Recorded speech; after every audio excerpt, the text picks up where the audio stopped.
Gracias, gracias. Ujú.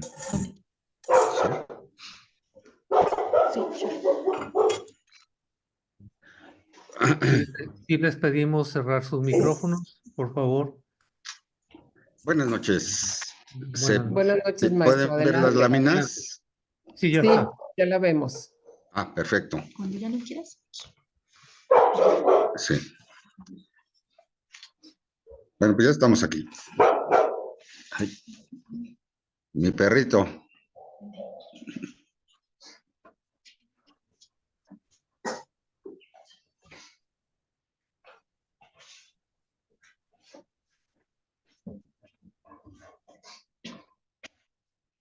¿Ya está todo? Por ahora sí. Sí. Adelante, maestro. Ya estamos para empezar la Sí. reunión. Ya Sí, está ya, todo. ya estamos. Adelante. Adelante, maestro. Lo estamos esperando. Estamos, pues buenas noches a todos. Supongo que Buenas estamos noches. transmitiendo para todo el país o para Yucatán. Es para todo Todo el el país, país. maestro. Ah, muy bien, perfecto. El tema que nos ocupa es el tema más interesante y más importante del momento. Aquí lo hemos reseñado, que son las fortalezas y las debilidades en este momento del Instituto Nacional Electoral y del Tribunal Electoral del Poder Judicial de la Federación.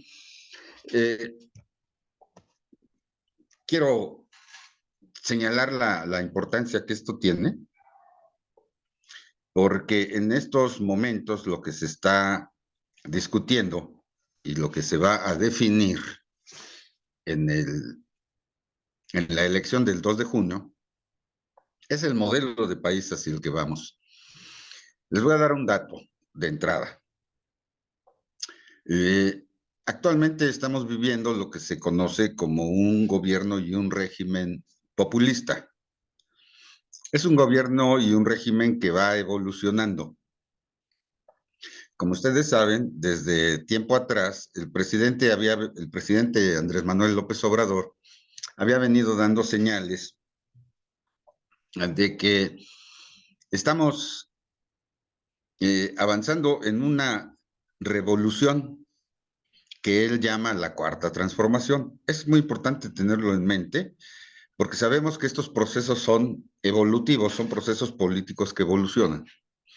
En mi concepto, la cuarta transformación está evolucionando de un régimen populista hacia un régimen que ya tiene claros perfiles marxistas, empezando por la ideología de la candidata Claudia Sheinbaum.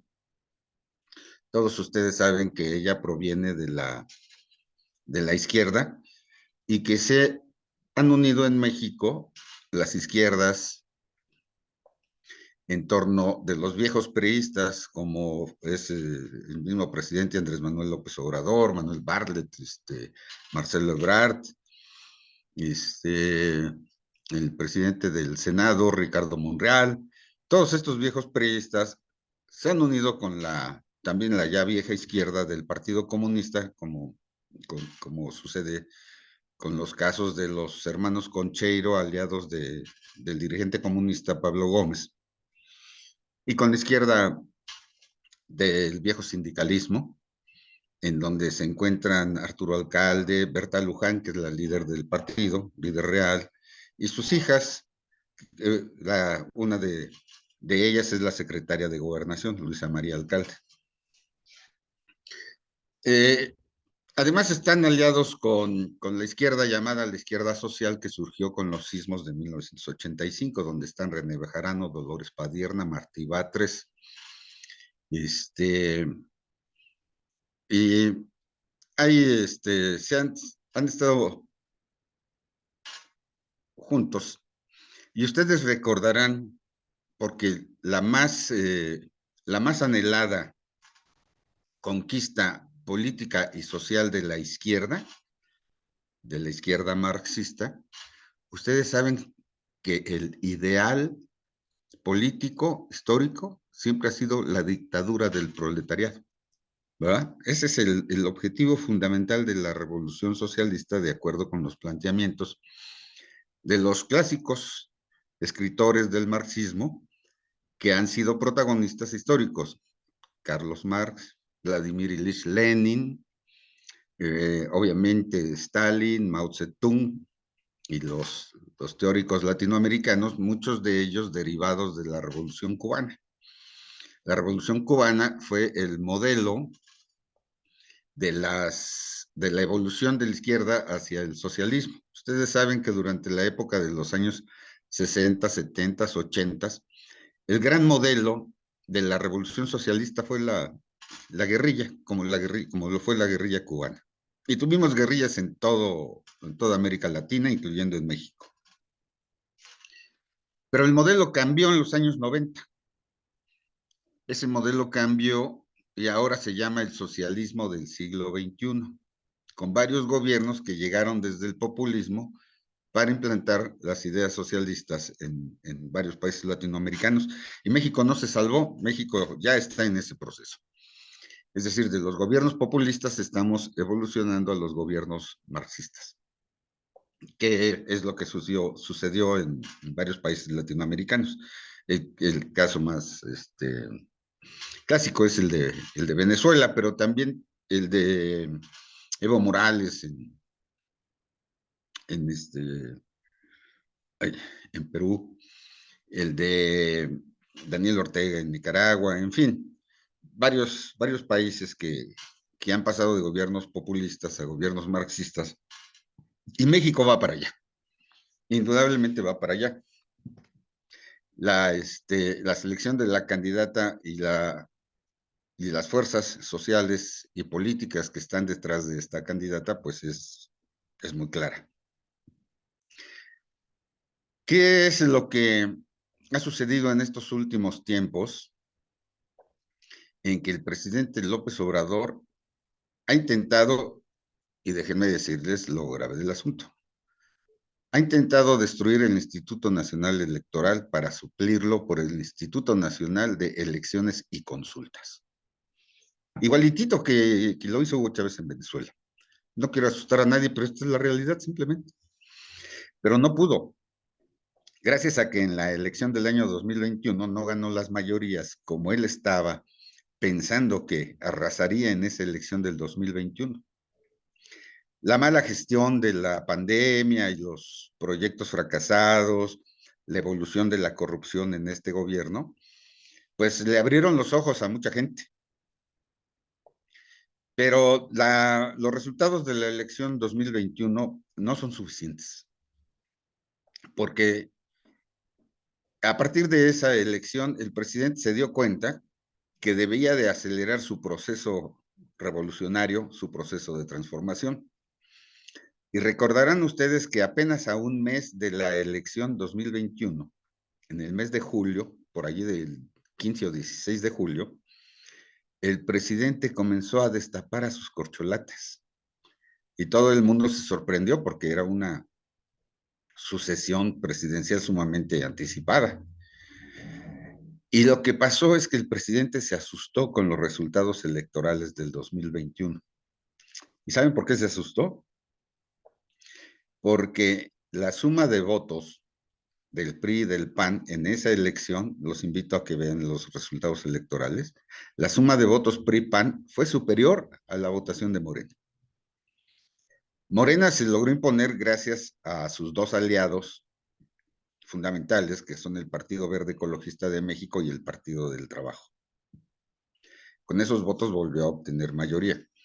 Pero el presidente López Obrador se dio cuenta que estaba en manos pues, de dos partidos satélites, que estaba en manos nada menos que del corruptísimo Partido del Trabajo y el ultracorrupto Partido Verde Ecologista de México.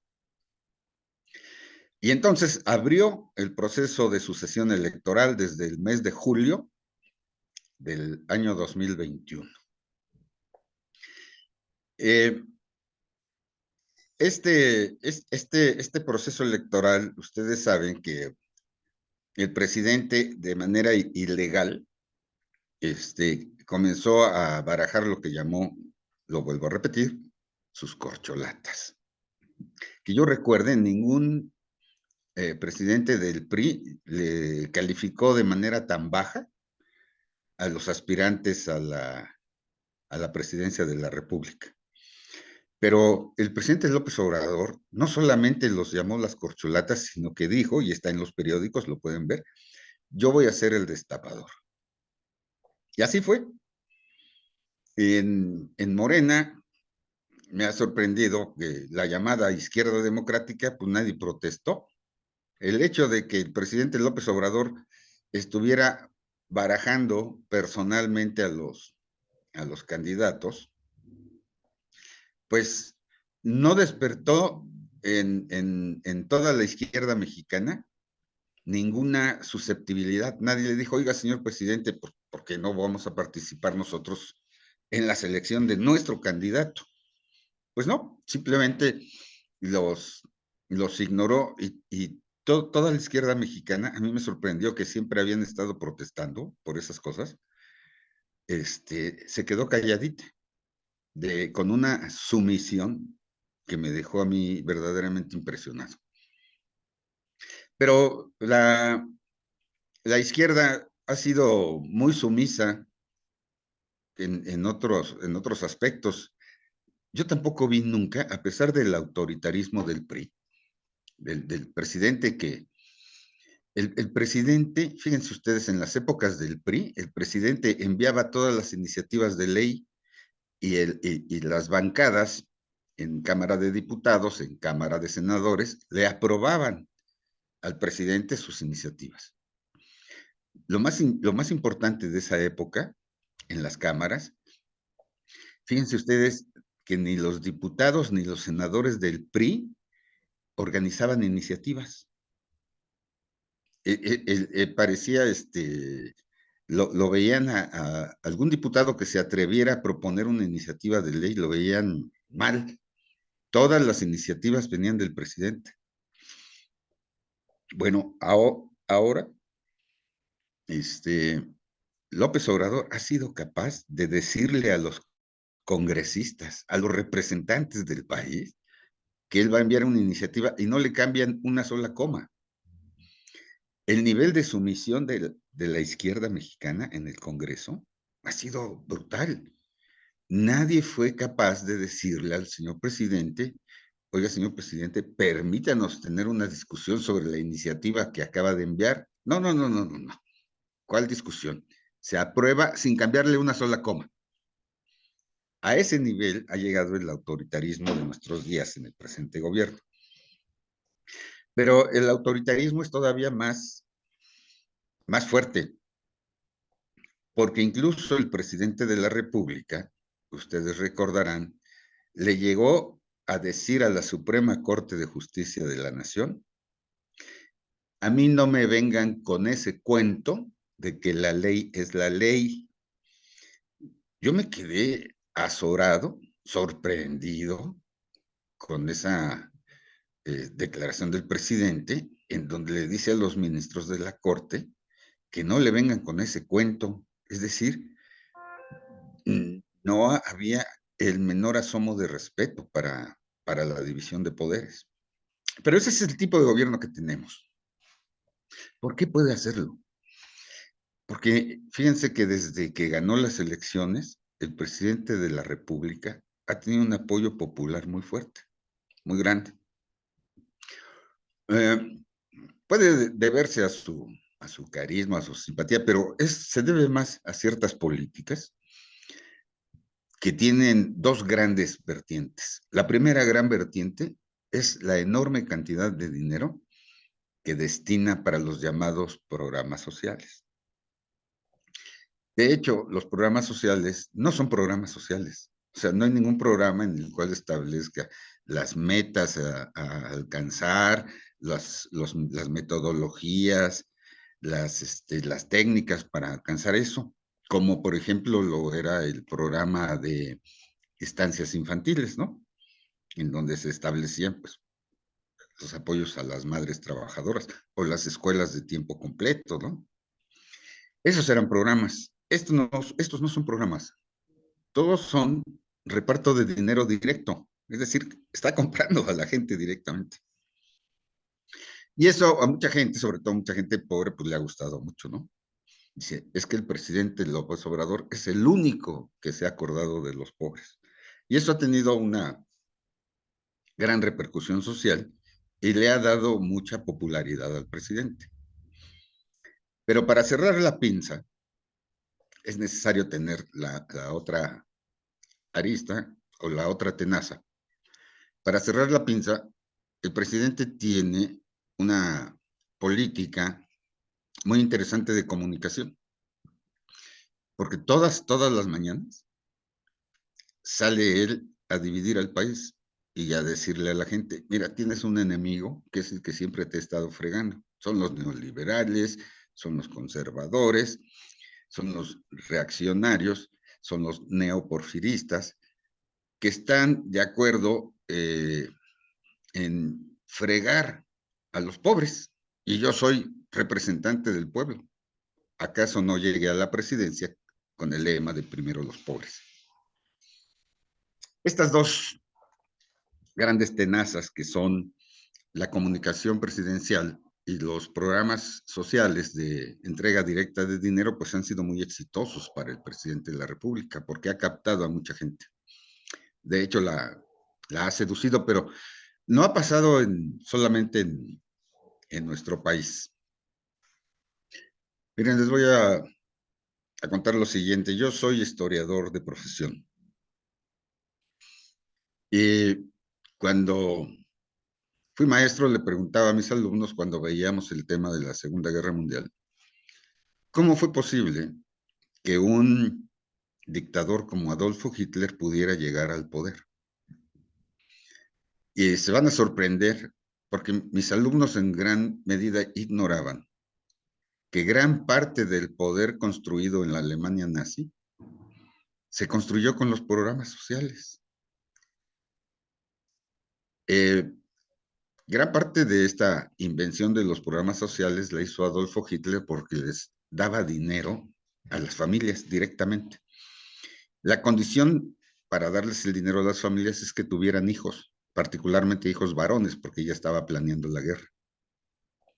Pero también tenía sus comedores públicos, tenía los comedores para los estudiantes, tenía sus becas para estudiantes, y recordarán ustedes que hasta tenía, esto sí lo recuerdan o lo han visto ustedes, que les daba carro a las familias. Ese es el origen del Volkswagen. En alemán, Volkswagen significa el carro del pueblo. Y recordarán que en México pues fue famosísimo el bocho, pero el bocho fue inventado por Adolfo Hitler en la Segunda Guerra Mundial como parte de los programas sociales.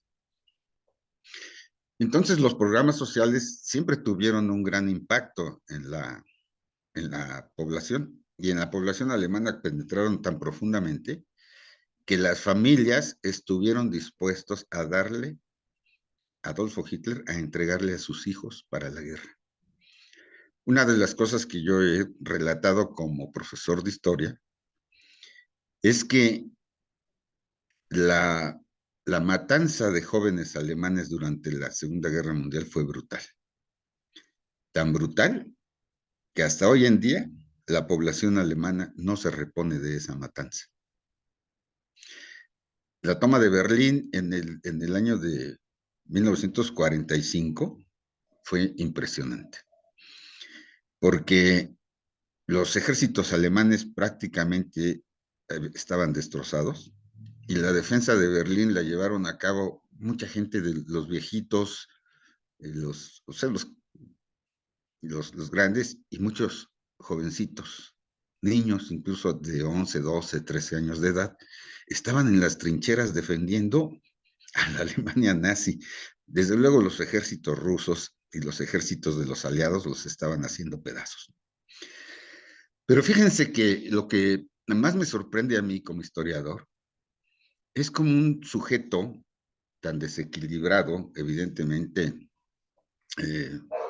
mal de sus cabales, pudo convencer al pueblo alemán de confrontar, ¿no?, una situación tan bárbara como esa.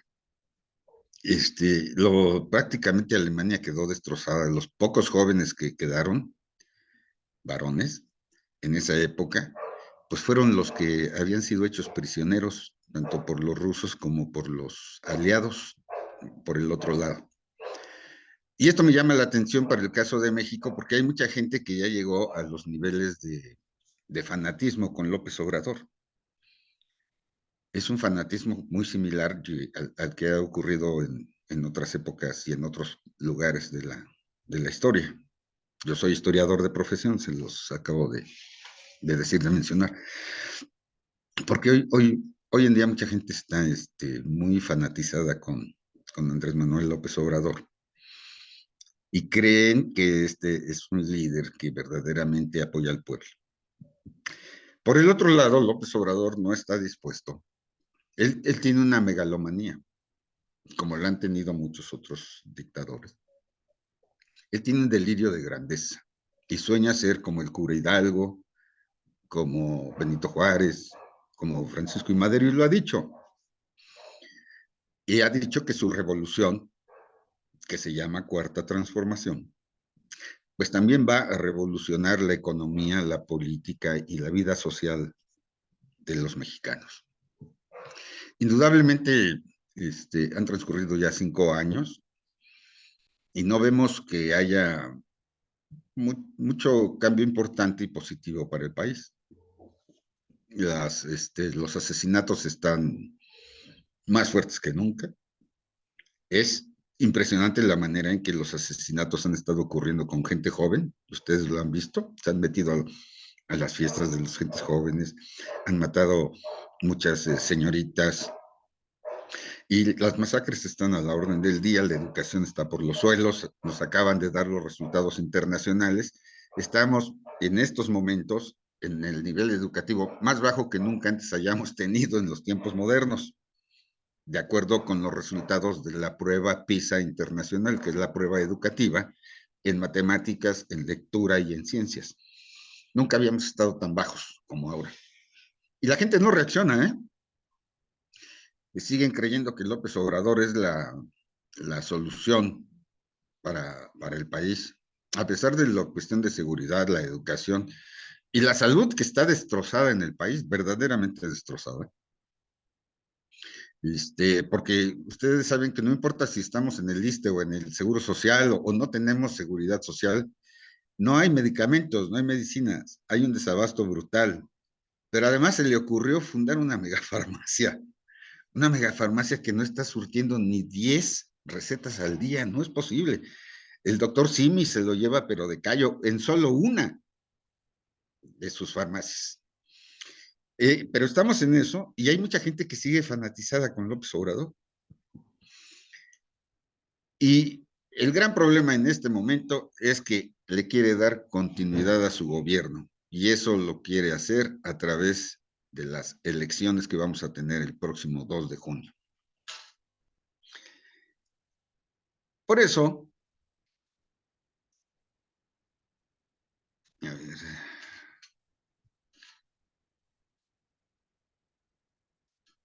les quiero exponer esta tesis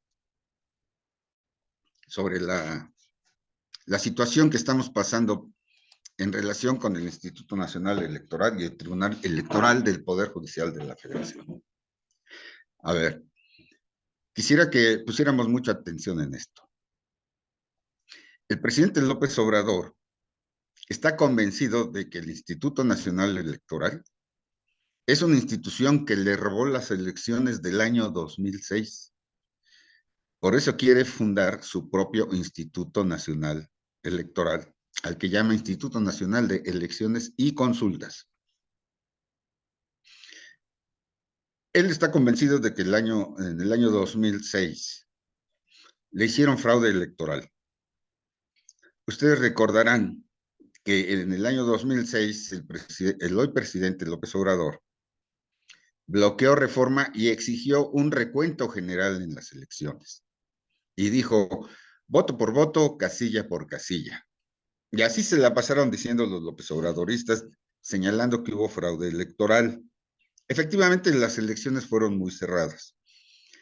Y le dijeron al hoy presidente en aquella época, la ley no te permite un recuento general, la ley te permite un recuento en todas las casillas que puedas impugnar. Fueron tan torpes que deberían de haber tenido la capacidad de impugnar todas las casillas, pero no lo hicieron, impugnaron solamente una parte, la parte suficiente para anular la elección. Y ahí se fueron al recuento, ¿eh? Sí hubo recuento. ¿Y qué creen? En el resultado del recuento, a quien le habían contado mal los votos era Felipe Calderón y no Andrés Manuel López Obrador. Resulta que, de acuerdo con las casillas impugnadas por el propio López Obrador, al que le habían contado mal era Felipe Calderón. Y esto lo pueden ver ustedes en todos los periódicos de aquella época. Pero la izquierda silenció aquello y siguió señalando que como no se fueron al recuento general, pues entonces había habido fraude. Y esta también es una modalidad clásica de las dictaduras que repiten y repiten y repiten una mentira hasta que se convierte en una creencia general de una colectividad. Y entonces, si ustedes le preguntan a mucha gente que simpatiza con López Obrador del fraude electoral del año 2006, les van a decir, es que fue evidente el fraude. ¿Por qué? Porque ya están instalados en las creencias fanáticas. ¿Qué fue lo que sucedió en México para que pudiésemos terminar con un régimen autoritario como el del PRI? Y le llamo autoritario por la siguiente razón. Porque ustedes recordarán, los que ya estamos más grandes de edad, recordaremos muy bien que en la época del PRI no perdía ni un solo distrito electoral, no perdía una elección de presidente, no perdía una elección de senador, no perdía una elección de diputados, tampoco perdían ni una sola elección de gobernador. ¿Por qué razón? Porque el gobierno controlaba las elecciones. Para que no ganaran los otros partidos, especialmente el PAN, le llamaban el fraude patriótico. Es decir, para que ganaran los candidatos del Partido de la Revolución Mexicana. Lo más interesante del caso es que el presidente de la República, a todos los mexicanos, nos decía, yo como presidente de la República, yo sé quién va a ser tu gobernador. A los yucatecos les decía, este va a ser tu gobernador, y ese era. A los tamaulipecos, igual. A los de Jalisco, lo mismo. El presidente de la República escogía a todos los gobernadores. Se le llamaba el dedazo. El presidente de la República escogía a todos los diputados con su dedito santo. Igual a todos los senadores. Es más, a todos los presidentes municipales de todas las ciudades principales los escogía el presidente de la República. Olvídense de cualquier proceso democrático interno de los partidos. No. Así era el autoritarismo. Es decir, una sola persona escogía a nuestros candidatos, pero además los escogía porque iban a ganar. Y eso lo hacía posible porque existía un sistema unificado en que operaba el gobierno y el partido. El gobierno y el partido de Estado manejaban las elecciones. Eso es lo que quiere hacer el presidente Andrés Manuel López Obrador. Por eso ha avanzado mucho en la conquista del Instituto Nacional Electoral y en la conquista del Tribunal Electoral del Poder Judicial de la Federación. ¿Recuerdan ustedes que hubo unas marchas muy importantes en noviembre del año 2022 y en febrero del 2023, cuando el presidente quería acabar con el INE y fundar su propio instituto electoral. Y salieron las famosas 2 marchas rosas a nivel nacional e incluso a nivel internacional. Pues, ¿qué creen? Esta es la razón para mí de estar en esta reunión. El presidente de la República ya capturó, ya tiene al INE. En estos momentos, la presidenta del INE es la primera presidenta que no ha sido electa y seleccionada por el acuerdo de las fuerzas políticas. Guadalupe Tadei, la presidenta del INE, es una presidenta que responde a los intereses directamente del presidente López Obrador. ¿Cómo la ven? Respecto al Tribunal Electoral del Poder Judicial de la Federación, hace 2 meses, desde diciembre, resulta que el presidente ya impuso a una presidenta del Tribunal Electoral del Poder Judicial de la Federación. Quiero que tengan muy claro en mente que la lucha por la independencia del INE y por la independencia del Tribunal Electoral prácticamente la llevamos perdida los ciudadanos. Porque el presidente ya tiene a su presidenta en el INE y ya tiene a su presidenta en el tribunal. Así es que agárrense. Hay otro problema adicional, porque la forma de organizar las elecciones, la forma de cómo se van a instalar las casillas, quién va a contar los votos, cómo se van a organizar las actas de escrutinio en cada casilla, ya está en manos de funcionarios que responden a los intereses del presidente López Obrador. Recuerdan que hubo un gran problema con el llamado secretario ejecutivo del INE. ¿Qué hace el secretario ejecutivo del INE? Bueno, el INE es una institución muy grande, pero el INE, a través del secretario ejecutivo, es el encargado de instalar las casillas. Dice dónde estarán las casillas y selecciona a los ciudadanos que van a estar en las casillas. Generalmente esas elecciones por sorteo.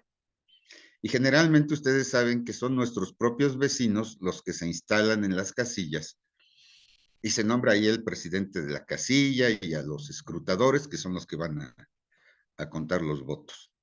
Bueno, les doy una noticia muy grave. No solamente el presidente ya tiene a la presidencia del INE y a la presidencia del Tribunal Electoral del Poder Judicial de la Federación, también tiene ya a la secretaria ejecutiva. ¿Recuerdan ustedes cómo se hacía el fraude electoral en las casillas? En muchas ocasiones se decía, la ley dice, estos son los ciudadanos escogidos por el INE para integrar la casilla. Pero si a las 8 de la mañana no llegan a la casilla, con los primeros 6 ciudadanos que lleguen a la casilla, ahí ellos se apoderan de la casilla. Eso es lo que hacía el Sindicato de Trabajadores de la Educación del Bester Gordillo cuando se metían a hacer el fraude electoral. ¿Verdad? Ya tenían a los representantes de casilla y estos del sindicato pues los desplazaban y se apoderaban de la casilla. Quiero que vean ustedes lo que señalo en esta primera lámina, porque la condición de la democracia en México fue que sacáramos los ciudadanos al gobierno de las elecciones y a los partidos. Por eso se inventó el Instituto Federal Electoral, que hoy es el Instituto Nacional Electoral. La importancia de esto siempre consistió en que el gobierno no tuviera el control de las elecciones, ni los partidos tuvieran tampoco el control de las elecciones.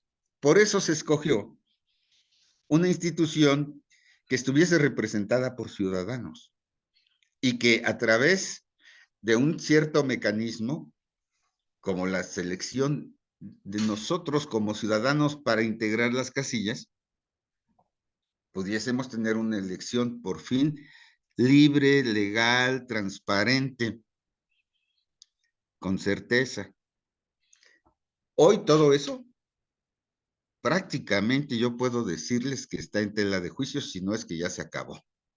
¿Por qué? Porque el gobierno ya tiene capturados a la presidencia del INE, a la presidencia del tribunal y al secretario ejecutivo. En este caso es una mujer la secretaria ejecutiva. En estas láminas donde yo les señalo aquí que el gran peligro es que las principales directivas no tiene a todo el tribunal ni a todo el INE capturado, pero a las directivas sí. Ya responden ellos directamente a las órdenes de Andrés Manuel López Obrador. Por eso señalo que lo que López Obrador en estos momentos ya tiene las posibilidades es de controlar las casillas. Pero el problema no es solo controlar las casillas, lo importante es controlar los resultados electorales. Y aquí es donde vamos a seguir mencionando la situación tal como está en estos momentos.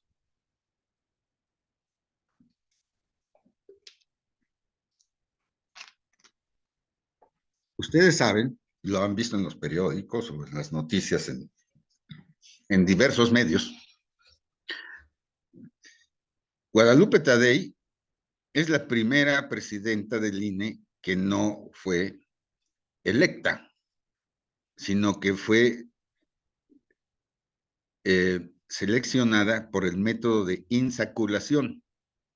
Fue un método muy interesante porque metieron a 3 candidatas que las 3 respondían a López Obrador.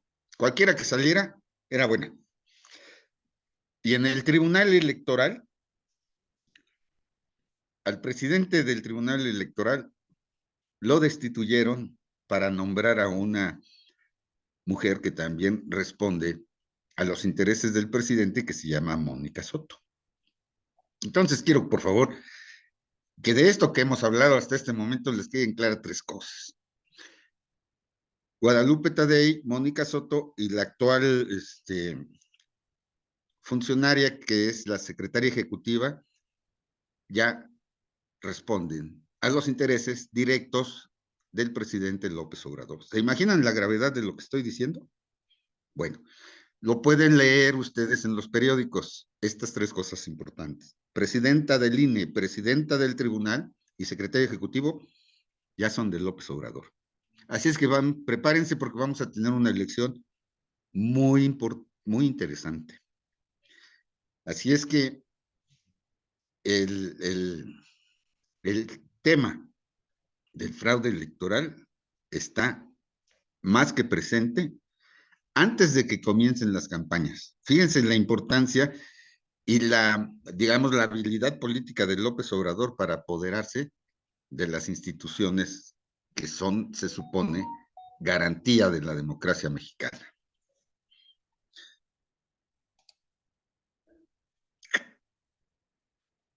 Fíjense ustedes que fue muy importante para los mexicanos todo lo que ocurrió en la década de los años 90,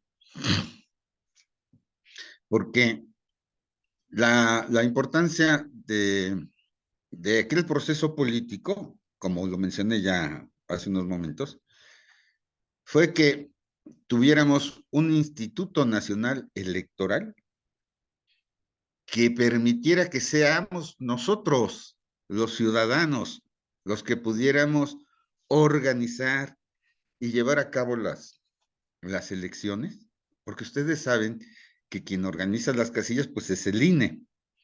pero somos los ciudadanos los que integramos las casillas y los que contamos los votos y los que firmamos las actas de escrutinio, de conteo de los votos.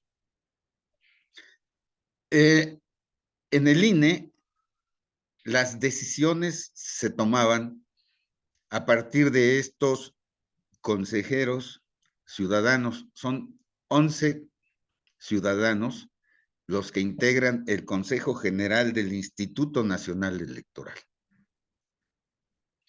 Y por un momento histórico que fue entre finales de los años 90 y el 2006,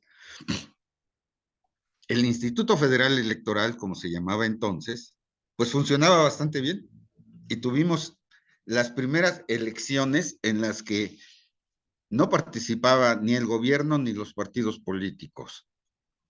Y en cuanto dejó de participar el gobierno, dejó de ganar elecciones. Perdió la Cámara de Diputados en 1997 y perdió la presidencia de la República en el año 2000. Y entonces apenas los mexicanos comenzamos a apreciar lo que significaba nuestro voto. Y fíjense qué importancia tiene, porque hace poco hice un artículo en el que yo señalé muy claramente que los errores de los gobiernos del PRI, de Luis Echeverría y de José López Portillo, tienen consecuencias muy fuertes. Los 60 millones de pobres mexicanos tienen su origen en esos gobiernos, ¿eh? Así de importante es la democracia en México, porque con ello estamos definiendo nuestro futuro. En el año en los años entre 1976 y 1982, que fue conocido como la docena trágica, ya había pobres, pero la enorme cantidad de pobres, ¿saben quién la creó? Pues esos gobiernos, a través de los errores económicos que generaron deuda externa, inflación, que son la mancuerna que generó la gran pobreza de México. Nos ha costado casi medio siglo estar luchando contra esto. O sea, desde los años 70 hasta 2020. ¿Y saben cuánto le hemos bajado a la pobreza? Casi nada. Es más, ni López Obrador ha logrado bajarle la pobreza, a pesar de que ya manipula hasta los datos. Así de pesada es que no tengamos una conciencia de la importancia que tiene la democracia para que tomemos decisiones. Diga, esa es una de las consecuencias que ha tenido esto. Recuerdan que les comenté hace un momento que como profesor les platicaba yo a mis alumnos que las familias en la Alemania nazi le entregaron a sus jóvenes. Bueno, desde los años 40 hasta ahorita, Alemania no se repone de eso. Y nosotros de los años 60 hasta acá todavía no nos reponemos. No nos reponemos de la inmensa pobreza generada por aquellos gobiernos. Es más, todavía tuvimos el FOBAPROA del 95. Y si vemos las deudas que está dejando López Obrador en estos momentos, ascienden a más de 3 FOBAPROAs, con sus Tren Maya y su refinería y su aeropuerto y todos los desastres que ha organizado. Ascienden a más de 3 FOBAPROAs. Y se los puedo probar y los he mandado en los escritos. Todo sustentado en los datos oficiales y procesados por expertos. Bueno, así de importante es la democracia, así de importantes son las decisiones que tomemos en estos momentos. Miren, no quiero asustar a nadie, pero la verdad es que sí es para asustarse. Los venezolanos no se dieron cuenta de lo que hicieron hace 30 años eligiendo a Hugo Chávez. Hoy en día, 9 de cada 10 venezolanos son pobres. Y no se los pueden quitar de encima. Nicolás Maduro acaba de declarar: vamos a ganar estas elecciones por las buenas o por las malas. Por favor, vean las noticias, cuando menos los encabezados de los periódicos. Esa declaración es brutal. ¿Para qué quieren elecciones si vaya a salir el presidente y les va a decir: hagan lo que hagan, vamos a ganar esta elección por las buenas o por las malas. Esa declaración de Nicolás Maduro es una declaración no declarada de López Obrador cuando se apoderó del INE y del tribunal. Ya está prácticamente apoderado de ellos. Y muchos periodistas, bueno, pues ya lo están diciendo, y muchos analistas.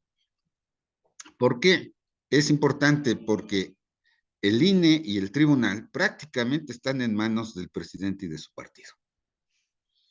Bueno, vamos a ver qué más tenemos al respecto, porque no vamos a hacer un estudio muy meticuloso de las fortalezas y las debilidades del INE y del tribunal. ¿Por qué? Porque ya no estamos en esa situación, ya estamos en una situación de alerta y alarma. De allí la importancia también del contenido de la próxima marcha ciudadana. ¿Por qué lo menciono esto? Miren ustedes.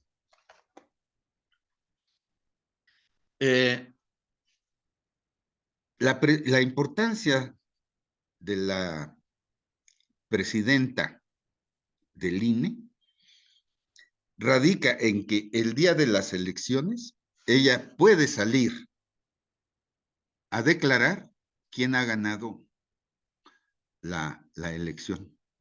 Lo recuerdan ustedes, ¿verdad? Que así sucedió con Enrique Peña Nieto. El mismo día de la elección, en las 10 de la noche, salió presidente del INE y dijo, ganó Peña Nieto. Lo mismo sucedió con la elección de López Obrador. Ese mismo día salió el presidente del INE y dijo, ganó López Obrador. Esto no sucedió en el 2006, porque la elección fue tan cerrada que el entonces presidente del INE dijo, no puedo dar resultados. ¿Por qué? Porque está muy cerrada la elección y necesitamos tener el cómputo completo. Pero ahorita no puedo dar resultados. Les explico cómo es esto. Hay, digámoslo así, tres tipos o tres formas de contar los votos. Uno es el llamado conteo rápido. El conteo rápido es una encuesta que se hace en un 11 o 12% de las casillas. Personal del Instituto Nacional Electoral se apersona en determinadas casillas en todo el país y con el 10, 11 o 12%, dependiendo de cuántas casillas se instalen, el INE puede dar un resultado adelantado, no de la elección, de las tendencias de la elección. Si esas tendencias son muy claras, como fue en el caso de López Obrador, el INE salió y dijo, de acuerdo con el conteo rápido, la tendencia favorece a López Obrador con el 52% de los votos. Y así fue. En 2006 no pudo salir el presidente del INE a decir que la tendencia favorecía a alguien, pero en el 2012 sí pudo salir también a decir la tendencia muy clara de la votación es a favor de Peña Nieto. Ahora, ¿se imaginan ustedes controlar al secretario ejecutivo es controlar el conteo rápido? ¿Se imaginan la importancia que tiene eso? ¿Se imaginan que esa noche Guadalupe Tadei siga saliendo a declarar un ganador sin tener una tendencia clara? ¿Quién se atrevería a echar para atrás una declaración de la presidenta del INE que salga a decir ganó Claudia, aunque no haya sido cierto o aunque esté muy cerrada la elección? Ese es el poder que ya tiene López Obrador. Pero además, ¿saben quién organiza el conteo rápido? López Obrador, con la nueva secretaria ejecutiva. ¿Saben ustedes que la secretaria ejecutiva por ley debe ser electa o electo el secretario ejecutivo por la mayoría de los 11 consejeros, pues ¿qué creen? Que no fue electa por los 11 consejeros. Es una secretaria ejecutiva encargada de despacho. Y por ley nos podemos ir a la elección. De hecho, ya nos vamos a ir a la elección sin secretario ejecutivo, sino con una encargada de despacho. ¿Qué importancia tiene? No la eligió el Consejo del INE, la eligió solamente la presidenta Tadei. Cuando uno ve que están haciendo estas cosas es porque las van a utilizar, no porque sean solamente jugadas políticas. Son jugadas políticas porque las van a utilizar. López Obrador no está dispuesto a que su cuarta transformación se quede en el camino por una simple elección. No va a permitir una elección libre. Todo el mundo ya lo está diciendo. Estamos frente a una elección de Estado, no solo por los recursos del Estado, sino porque el Estado ya se apoderó de los órganos electorales.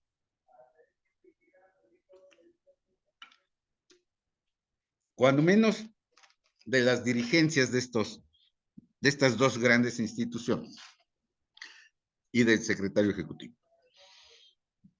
Entonces, los ciudadanos estamos en una situación muy difícil, porque estamos ya en manos de dirigentes del INE y del tribunal que están conectados directamente con el Palacio Nacional. Por eso es que les digo que no podemos hacer un análisis de cuáles son las fortalezas y cuáles son las debilidades y cómo se organizan las casillas y cómo se seleccionan a los ciudadanos que van a estar en las casillas y a contar los votos. Eso ha pasado a un segundo lugar, pero muy segundo lugar. ¿Por qué? Porque el gobierno ya tiene capturados no solamente a los funcionarios, sino los procesos. Ustedes saben que en estos momentos el Tribunal Electoral del Poder Judicial de la Federación está funcionando con 5 magistrados, cuando debería de tener 7 en la llamada Sala Superior. ¿Cuál es la importancia del tribunal? Miren ustedes. El INE organiza las casillas, selecciona a los ciudadanos que van a estar en las casillas, los ciudadanos cuentan los votos, los ciudadanos firman las actas de los resultados electorales y el gobierno y los partidos no meten las manos. Eso sucedía hasta hace poco, porque ahora el gobierno ya está en posibilidades de controlar las casillas y controlar los resultados. Bueno, ¿qué pasa con el tribunal? Fíjense qué importante. El tribunal es el que hace el conteo final. El INE hace el llamado conteo rápido y el PREP, el Programa de Resultados Electorales Preliminares, para que los ciudadanos vayamos viendo cómo va la captura de los votos. Ahora, el conteo final no le corresponde al INE. El INE aporta los datos y el conteo final lo lleva a cabo el Tribunal Electoral del Poder Judicial de la Federación. Ese conteo final sirve para elaborar lo que se llama la declaración de validez de la elección. Con la declaración de validez de la elección, el tribunal es el que califica la elección y determina quién es el presidente o la presidenta electa. Apréndanse estas 3 cosas, por favor. Artículo 99 de la Constitución. El Tribunal Electoral del Poder Judicial de la Federación hace el conteo final, el único conteo válido para la elección. El tribunal hace la declaración de validez de la elección, de que esa elección es válida, y hace la declaración de presidente electo. Artículo 99 constitucional. ¿Quién es el funcionario o funcionaria que sale a decirlo? La presidenta, que ya es de Morena. Véanlo, está en todos los periódicos, no lo estoy diciendo yo, por Dios santo. Así de peligrosa está la situación ya para los ciudadanos. Así de hábil ha sido el gobierno para apoderarse de ciertas personalidades que son clave en la elección del 2 de junio de 2024. Porque va a haber momentos clave en esa elección. Uno de esos momentos va a ser el de la apertura de las casillas. A ver cuántos de Morena se van a formar en la fila de las casillas para que los ciudadanos insaculados no sean los que ocupen las casillas. A ver cómo se va a llevar a cabo el escrutinio y conteo de los votos con esas casillas organizadas así. Esa es la importancia del secretario ejecutivo. Vamos a ver también cómo el día de la elección, que salga la presidenta del INE con base en el conteo rápido, a decir ganó Claudia y no sea cierto. A ver quién echa para atrás una declaración de esa naturaleza, además apoyada en Palacio Nacional. Esa es una posibilidad. Otra posibilidad es que el mismo día de la elección salga la presidenta del INE, Guadalupe Tadei, a decir, tengo datos de que en esta elección ha habido muchas irregularidades porque tomaron casillas, quemaron casillas, porque intervino el crimen organizado, lo que sea, y Palacio Nacional declare también ese mismo día. De acuerdo con lo que ha dicho la presidenta del INE, esta elección ha sido fraudulenta en el caso de que llegara a ganar la oposición. Estamos en una situación de veras complicada. Muchos, digámoslo así, analistas, miembros de los partidos políticos, apenas están tomando medidas cuando el presidente ya les ganó la partida, ¿eh? El presidente ya ganó, ya nada de que van a cambiar a Guadalupe Tadei o a Mónica Soto en el tribunal, o de que cambiarán de secretario ejecutivo, nada. Ya así como está, así nos vamos a ir a la elección. ¿Qué posibilidades hay de defenderse? Pues yo creo que todavía hay muchas. Pero hay que tener conciencia de la situación en la que estamos con los organismos e instituciones electorales. En estos momentos hay una parte importante de consejeros del INE que están atentos a lo que está haciendo Guadalupe Tadei y lo que está haciendo la encargada de despacho de la Secretaría Ejecutiva del INE. Prácticamente esta situación en el INE, pues es casi un golpe de Estado, porque hay unos consejeros que se han resistido a que Guadalupe Tadei nombre por su cuenta al secretario ejecutivo, porque esta, como les digo, es una facultad del Consejo. Y la ley lo dice muy claramente. El secretario ejecutivo tiene que ser electo cuando menos por 8 votos de los consejeros. Y no ha logrado en el INE esos 8 votos. De tal manera que Guadalupe Tadei tiene la facultad de nombrar una encargada de despacho. Y ya prácticamente la elección ya la tenemos encima. Estamos avanzados, muy avanzados, para tener un nuevo secretario ejecutivo. Esto significa que hay una gran confrontación en el interior del Consejo General del INE. No han dejado a Guadalupe Tadei nombrar a un secretario ejecutivo, así que por su cuenta se va a lanzar Guadalupe Tadei con la encargada de despacho. En esas estamos ahorita. El otro gran problema con la otra institución, que es el Tribunal Electoral del Poder Judicial de la Federación, radica en que la sala superior, de acuerdo con la Constitución, debe de estar integrada por 7 magistrados. Actualmente solamente hay 5. ¿Por qué? Porque en el Senado, por orden del presidente López Obrador, no se han electo a los otros 2 magistrados. ¿Podemos entrar a una elección con solo 5 magistrados? Está muy difícil, sumamente difícil, porque además las resoluciones más importantes se tienen que tomar con una mayoría de 6 magistrados, de un total de 7 que integran la sala superior del Tribunal Electoral del Poder Judicial de la Federación. Quiero que seamos muy conscientes, no sé cuántos estamos,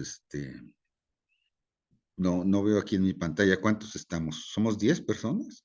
100. No, somos 100, maestro. 100. Ah, Está lleno el Zoom y aparte por Facebook Live hay 42 personas qué ahí bueno, también. me alegro Sí, cuando menos hay un buen quórum. hay mucha gente interesada. Muchas gracias, Sí, maestro. porque es necesario que todos entremos en campaña, pero no a favor de Xóchitl, ¿eh? No me confundan. Necesitamos hacer conciencia a la ciudadanía de la forma en que el gobierno se está apoderando de los órganos electorales, constitucionales. Esa es la importancia de que estemos reunidos en estos momentos también para ver qué medidas se pueden tomar. Por ejemplo, ya hay grupos que están pidiendo que haya pues una observación electoral por la participación de los narcos en los procesos electorales, que ya vimos cómo lo hicieron en el año 2021. También hay gente que está intentando fortalecer las organizaciones ciudadanas, haciendo comités o no sé, pero es importante que hagamos conciencia, y a esto es a lo que yo le llamo entrar en campaña electoral, no a favor de Xóchitl, sino a favor de nosotros los ciudadanos, porque nos están robando los organismos que tanto trabajo nos costaron construir en los últimos 50 años. Desde los años 70 que estamos luchando por estas cosas, o antes, desde antes. Entonces, este no es un atraco a la oposición, no es un atraco a Xóchitl Gálvez, es un atraco a la ciudadanía, a los derechos de la ciudadanía a una elección en completa libertad. ¿Por qué? Porque hemos vuelto a la época en que el gobierno tiene ya los elementos suficientes para controlar la elección, que es justamente lo que habíamos logrado, ¿no? Hace unos pocos años. Vamos a ver. Bueno, aquí ya en estas láminas, que a quien quiera se las puedo, bueno, se las podemos mandar si se la piden al Consejo Nacional de Laicos, en donde hago estos apuntes, porque tienen razón todas aquellas personas que han estado señalando que no se trata de una elección entre Claudia y Xóchitl Gálvez. No, no, no. En esta elección se trata de saber si vamos a mantener nuestra libertad para escoger a nuestro gobierno o volvemos a los mecanismos en que el gobierno, partido oficial, tenían la capacidad de imponernos su voluntad. Hasta hace poco me resistía yo a pensar que había cosas como esas, pero sí, o somos ciudadanos libres o somos vasallos de la voluntad de un personaje, ¿verdad? Pero ese personaje tiene una habilidad política extraordinaria, o sea, ha sabido penetrar en la conciencia de muchos mexicanos a través de darles dinero y a través de echarles un rollazazazo envolvedor. En serio, ustedes no se imaginan bueno, sí se lo imaginan, la capacidad que tiene un individuo de salir todos los días sin faltar uno solo a dividir a la nación. y le dice a toda la gente, estos son tus enemigos, estos son los que te están fregando, y yo soy el primer gobierno del pueblo en muchísimos años. Esta doble pinza ya se ha utilizado, ya es histórica, se ha utilizado en otros tiempos, en otros países, en otras circunstancias, y ha sido funcional. Y miren, nosotros creíamos que habíamos ya dado un salto cualitativo, pero yo quiero hacer énfasis en que es muy importante, porque la importancia no es que gane Xóchitl Gálvez, sino las políticas que los ciudadanos podamos empujar en este proceso. ¿Cuál es el gran apoyo de López Obrador? El ciudadano pobre y el ciudadano poco informado, poco educado. Esos son los que votan por el López Obradorismo y la izquierda. Y han sido víctimas en el curso de múltiples experiencias históricas en diversas partes del mundo. Y en México ya estamos en eso. No, no se les olvide que no somos ajenos a lo que ocurre en el planeta, porque en nuestro país, quiérase o no, siempre tuvimos un régimen de libertades. Y no solamente son libertades civiles, porque en alguna medida, por más que hubiera autoritarismo en México, siempre celebraban elecciones. Eso me lo hizo notar un gran maestro en la facultad. Y me dijo, mira, Porfirio Díaz, por más dictador que fuera, nunca dejó de organizar las elecciones. Y nos decía, y el PRI igual, por más dictadores que son, nunca dejan de organizar las elecciones, porque son la forma de legitimarse. Pero como ciudadanos, una cosa es que aceptemos que somos vasallos o que somos ciudadanos verdaderamente libres y capaces de incidir en nuestro destino. He visto muchas, la elección en México ha despertado muchas inquietudes, no solamente en México, sino en muchos otros países, particularmente varios países latinoamericanos. Y lo que me asombra es que gente de todas las edades, como veo en el YouTube, ¿cómo se llama? A veces en el TikTok, no porque yo sea tiktokero, sino porque me llegan a mi correo o a mi WhatsApp y nos dicen muchas gentes de Venezuela, de Cuba, de varios países latinoamericanos, dicen, mexicanos no sean tontos, no saben lo que tienen. Y es pero ¿saben qué es lo que me asombra? Que lo dicen más desesperados que los mexicanos. Y eso quiere decir que en una gran medida los mexicanos no tenemos mucha conciencia de lo que tenemos en nuestro país, ¿no? Por la zona donde yo vivo, que ya les he platicado a muchos de ustedes, es por la zona de la Villa de Guadalupe. Y tengo la oportunidad de conocer a varios migrantes, porque por aquí, la iglesia y la basílica tienen varias casas de migrantes, ¿no? Y entonces, donde quiera que ando ahí en la calle, o me voy a desayunar a los restaurancitos, ahí me encuentro a los haitianos, a los salvadoreños, a los venezolanos, y gran parte de su plática es el asombro que les causa. Ya olvídense de meterse al Walmart, meterse a un Oxxo. Dicen, es que me meto a un Oxxo y me quiero volver loco. ¿Por qué? Dice, pues porque nunca había visto tantos productos en un solo lugar. ¿Y saben qué es lo que dicen cuando saben algo de la política mexicana? Mexicanos no saben lo que tienen, de veras, no lo saben apreciar. Se los paso solo como anecdótico, ¿verdad? Pero bueno, vamos a seguir con nuestra exposición, porque les quiero mencionar que de ninguna manera el INE ha sido una institución perfecta, ¿verdad? Ni nuestro sistema de partidos menos. A mí me dicen, bueno, pues es que, ¿qué vas a querer? ¿Regresar al PRI? ¿A regresar al régimen del PRIAM? Y digo, mira, Lo que yo veo es que de este lado está el PRI, mira, nada menos que de Humberto Moreira. Digo, gángster, ¿quieren un gángster? Ahí lo tienen. Alito Moreno, otro gángster, ahí está.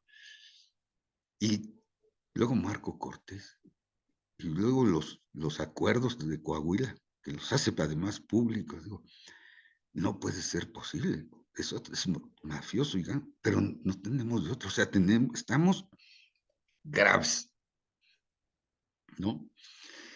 Entonces, por eso, en gran medida, y dice, no, pues es que Xóchitl Gálvez, que no sé, mira, cuando menos no tiene fama de ratera, ni de corrupta, ni de... La han querido vincular, ¿no?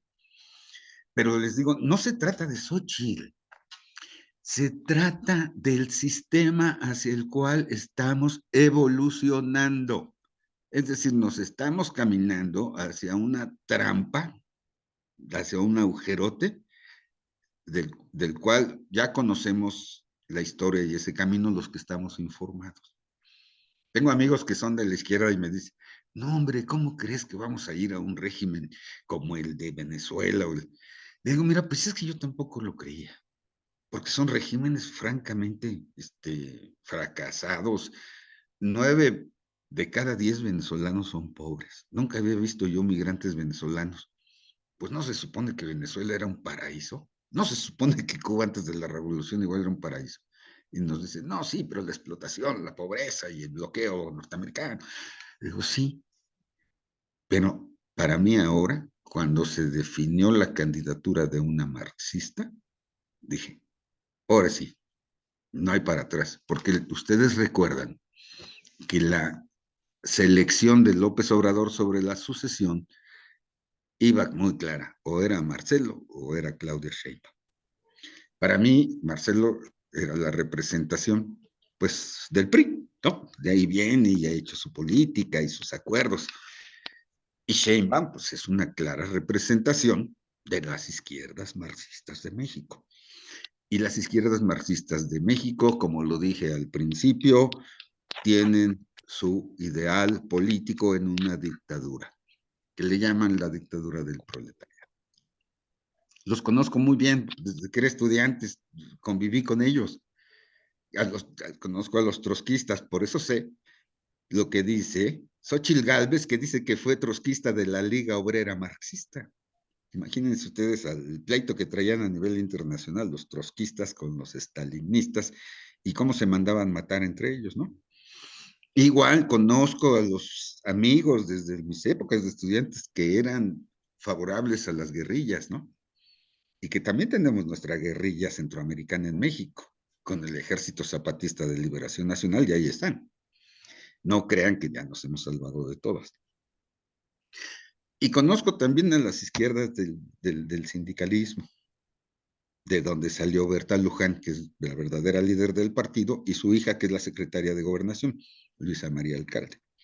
Y conozco también a los Martí Batres y a Dolores Padierna, René Bejarano, que salieron de la izquierda social, de los temblores, de los sismos de 1985, y que allí hicieron su capital político, y que ahora andan metidos con sectas religiosas, y lo mismo que López Obrador anda metido con las sectas religiosas, ¿eh?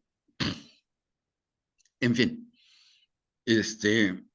tenemos un grave problema, pero tenemos que decidir hacia qué rumbo vamos a caminar los mexicanos en este año 2024. Estamos definiendo los próximos años de nuestra vida. En gran medida, López Obrador ha sido muy exitoso con sus programas sociales y sus programas mañaneros, que hacen una gran mancuerna. Porque es fabuloso eso de que les de dar dinero directamente a las familias, porque crea la impresión en que dicen, es que López Obrador es el único que se acuerda de los pobres. Ha sido muy pegador.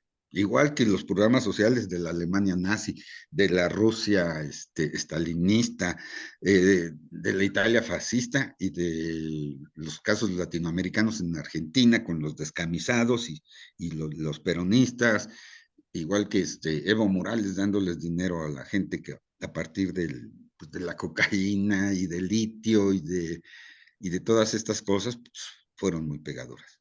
Pero también es cierto que sí tenemos oligarquías que, miren, no se bajan del candelabro. ¿Quiénes son los principales aliados ahorita en la economía del gobierno de López Obrador? Slim, ya se peleó con Salinas Pliego, pero ahí estaba. Están los de Televisa, están Germán Larrea. Esos ahí, esos magnates, el mismo López Obrador lo acaba de decir hace unos días, están más ricos que nunca. Pues sí, pues están metidos en el Tren Maya, están metidos en los contratos de toda naturaleza. Así es que no nos diga López Obrador que su régimen no está con la oligarquía clarísimamente está con él. Es más, ¿recuerdan ustedes que Germán Larrea no podía ver a López Obrador? Pues ahora hasta en el Tren Maya ya andan felices. Bueno, ha cambiado mucho porque el Tren Maya ya se lo dieron al ejército y le dieron el aeropuerto de Tulum, ya tienen el aeropuerto de la Ciudad de México, tienen el AIFA. ¿Por qué? Porque parte importante de este régimen es la militarización. Y eso ha funcionado en Bolivia, en Venezuela, en Nicaragua, en todas partes. Por eso hay que tener mucho cuidado con eso. Bueno, ¿cuánto tiempo tenemos todavía? Maestro, todavía unos minutos más porque ¿Cuántos? esta reunión termina hasta las 10 de la noche, entonces podríamos dejar una media hora o 20 minutos para preguntas y respuestas. Sí, entonces me apuro. Sí, gracias. Yo les mencionaba que debemos de tener una clara como ciudadanos, porque lo que yo estoy diciendo aquí no es que vayamos a votar por Xóchitl, porque Xóchitl en realidad a mí en lo personal no me interesa, pero me interesa mucho porque es la única opción frente a lo que nos están haciendo. Porque toda esta embestida no es contra el PAN, el PRI, no es cosa de los partidos, es cosa de nosotros los ciudadanos, los que ganamos que el INE estuviera fuera de las manos del gobierno y de los partidos, fuimos nosotros los ciudadanos. Nos costó mucho, no solamente muchas políticas, sino toda la cauda de problemas sociales que tenemos en la actualidad. Es decir, en gran medida las carencias sociales, la pobreza, la falta de oportunidades, es porque no tenemos instituciones democráticas fuertes. Se los voy a repetir, ya lo he dicho antes en otras conferencias aquí. Pero hay países que no tienen problemas de pobreza porque tienen instituciones fuertes, tienen escuelas, tienen centros de salud, tienen gobiernos que manejan bolsas de trabajo, tienen gobiernos que fomentan la inversión, la creación de empresas y tienen las bolsas de trabajo para la gente. Pero nosotros no tenemos esas instituciones. Esa institución fundamental que ha acabado con la pobreza en los países, famosos países nórdicos, Suecia, Noruega, Dinamarca, que han acabado con todas esas cosas, con la pobreza, es porque tienen el municipio. El municipio es el encargado de fomentar la economía, de fomentar las instituciones de salud. Yo estoy sin trabajo y voy a mi municipio a buscar el empleo en la bolsa de trabajo. Yo tengo un problema de salud y el municipio me inscribe en las instituciones de salud. Yo soy un viejito que ya no puede hacer nada y está desvalido. Voy a mi municipio para que me protejan. Hay que ganar las instituciones, para eso sirve la democracia, para resolver los problemas sociales. La democracia no es nada más para que elijamos.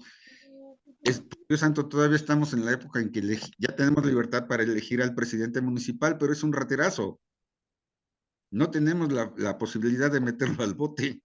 Al contrario, si lo denunciamos, es posible que nos mande algunos personeros para que nos tundan, pero tenemos que irle avanzando. Tenemos que ganar las instituciones para beneficio, para el bien común, para ser solidarios unos con otros. No tenemos por qué atenernos a que llegue un personaje y dé dinero y les diga yo soy la conciencia del pueblo. No, debemos de tener instituciones fuertes, instituciones educativas, instituciones de salud, pero instituciones políticas, porque a través de ellas nos organizamos. Hay que tener un municipio como en Dinamarca, donde se roban y se van a la cárcel, ¿verdad? Claro que ganan muy bien los funcionarios, pues que ganen muy bien. Y si yo no tengo acceso a la salud, soy una víctima. Es más, para ellos es impensable no tener un seguro de salud, como el Seguro Social o el ISSSTE. Para ellos es impensable que no haya, que una persona no tenga dinero para mantenerse diariamente. Claro, todo eso lo tenemos que pagar, ¿verdad? Porque las instituciones así son muy caras y ellos pagan casi el 50% de lo que ganan, pero serían incapaces de abandonar sus seguros. Bueno, si ya lo hicieron en otros lugares, claro que podemos. Me toca dar una conferencia próximamente sobre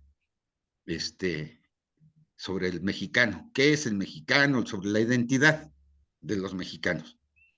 Les voy a dar un adelanto a los que a lo mejor puedan estar ahí. ¿Saben que los mexicanos somos el pueblo más trabajador del planeta? Y no crean que lo estoy diciendo por echar alguna balandronada. No, está medido. Los mexicanos somos las personas que más trabajamos en el planeta. Trabajamos un promedio ahí como de 12 horas, una cosa así. Cuando toque la conferencia, que me digan, ¿cómo es el mexicano? Ah, pues es muy trabajador. Claro que tenemos muchos otros defectitos y defectotes. Pero si me preguntan a mí, pues mira, eso está medido internacionalmente. ¿Y por qué estamos tan pobres, carajo? Bueno, la política. Tenemos que participar en política para modificar la situación. Ya no podemos estar en manos de los pillos que nos han estado gobernando durante los últimos años. ¿Por qué? Porque debemos asumir la capacidad de organización ciudadana. Lo que estamos peleando en esta reunión no es que se favorezca el PAN o que yo esté a favorable de Alito Moreno, y me da hasta comezón y me da dolor de panza y de hígado, y con Moreira y con Marco, pero lo otro es peor. ¿Qué es? Lo otro es peor, porque el otro es un sistema del cual no vas a salir en muchos años.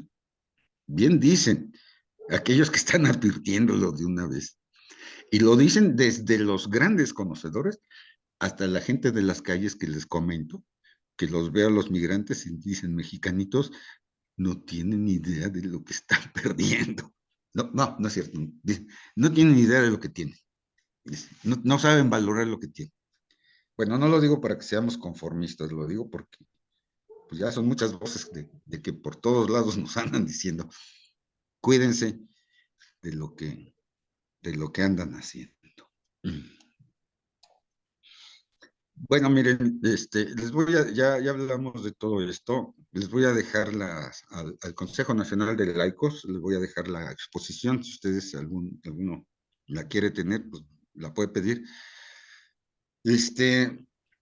Esta lámina es sobre el conteo rápido. El conteo rápido que, como les dije, es el conteo con el cual el presidente o la presidenta del INE sale entre las 8 y las 10 de la noche o hasta las 11 de la noche a decir cuáles son las tendencias que favorecen a los ganadores. Porque el que controle el conteo rápido puede decidir incluso cómo va a estar la elección. Yo me he imaginado, piensa mal y acertarás, que si Guadalupe Tadei, aunque no tenga los datos completos o los datos firmes, puede salir a decir ganó Sheinbaum. A ver quién podría echar para atrás una declaración de esa naturaleza. Bueno, ¿quieren saber cómo está integrado el Consejo General del INE en estos momentos? Aquí les doy una idea. Son 11 consejeros. De los 11 consejeros, solo 3 no han sido propuestos por López Obrador. Fíjense, hagan su cuenta. Los siguientes 8 son López Obradoristas. Bueno, no son López Obradoristas, fueron propuestos por Andrés Manuel López Obrador para ocupar el cargo. Se trata de Norma Irene de la Cruz Magaña, Carla Astrid, José Martín Fernando, Uquive Espadas, Jorge Montaño, Rita Bel, Arturo Castillo y la principal que está aquí arriba, que es Guadalupe Tadei Zavala. Así está ahorita integrado el Consejo General del INE, se los dejo para su información, para que hagamos las valoraciones correspondientes.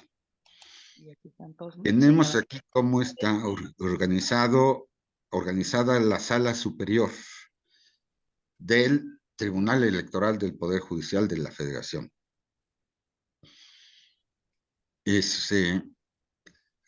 Deberían ser 7, pero el Senado no ha nombrado a 2, de tal manera que solamente hay 5.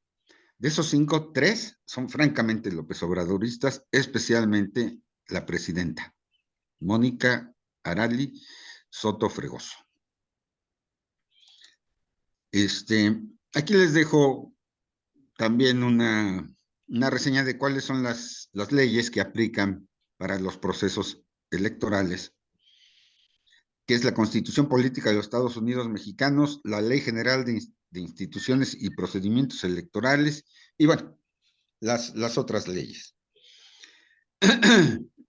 Finalmente, lo que quiero cerrar, tal como abrí la discusión con la tesis.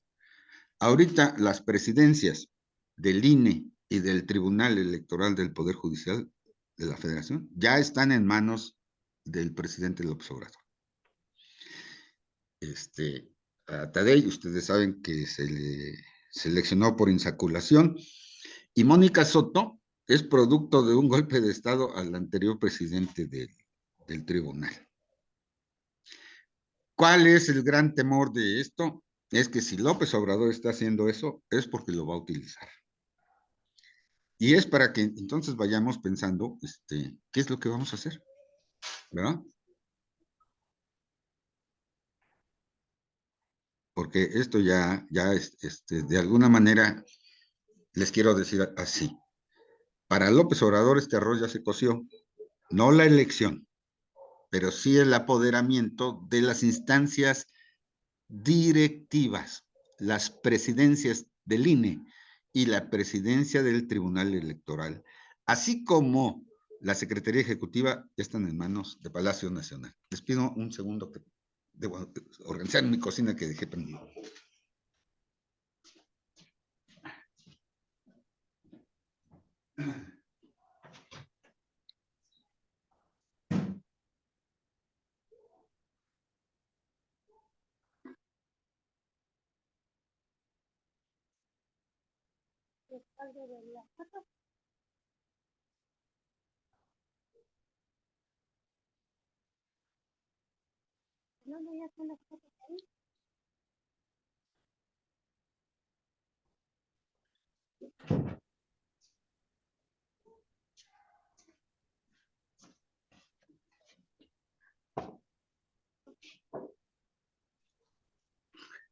Muchas gracias. Estamos para que podamos tener una sesión de intercambio de ideas o de preguntas y respuestas, como ustedes gustan. Sí, muchísimas gracias, maestro. Sí, pues bueno, estamos viendo algunos comentarios que nos están anotando aquí por la misma transmisión El chat. del chat, y tenemos, por ejemplo, profesor, ¿qué líneas de acción concretas propones? Esa es una pregunta, y creo que hay otra que se parece a esa, ¿qué podemos hacer para que por favor plantee propuestas de acciones a desarrollar para contrarrestar este embate maligno? Por ahí van esas dos preguntas o comentarios. Miren, yo también he estado muy preocupado porque esta situación es muy delicada. Eh, yo he pensado, y eso quisiera yo proponerlo por alguna vía, que, que se puede, todos, eh, en todos los, Sí, en por todos favor. los, perdón, porque oigo por Que aquí. apaguen sus micrófonos para... Ay, Les pedimos por favor que apaguen sus micrófonos para poder escuchar al maestro bien. En sí, todos los, exacto. Hay varios prendidos, hay varios prendidos. Sí, Sí, así es. Por favor, apáguenlos. sí. yo creo que a nivel nacional podemos proponer un primer sistema de observación muy calificado. Yo lo he meditado. Pienso que podemos impulsar una, eh, un consejo de observación electoral integrado por todos los consejeros electorales que han sido titulares del INE, que vigilen a Guadalupe Tadei porque es la más peligrosa, porque es la que va a tener la voz el día de la elección. Si Guadalupe Tadei, yo he imaginado, en un escenario posible de naturaleza política, si Guadalupe Tadei sale en la tarde del 2 de junio a decir que tiene noticias de graves irregularidades, entonces ya estamos en el camino de anular la elección en caso de que ganara la oposición. Ese es el poder que tiene Palacio Nacional sobre el INE. Si Guadalupe Tadei dice que hubo irregularidades tan fuertes en las casillas, también estamos en situación muy grave.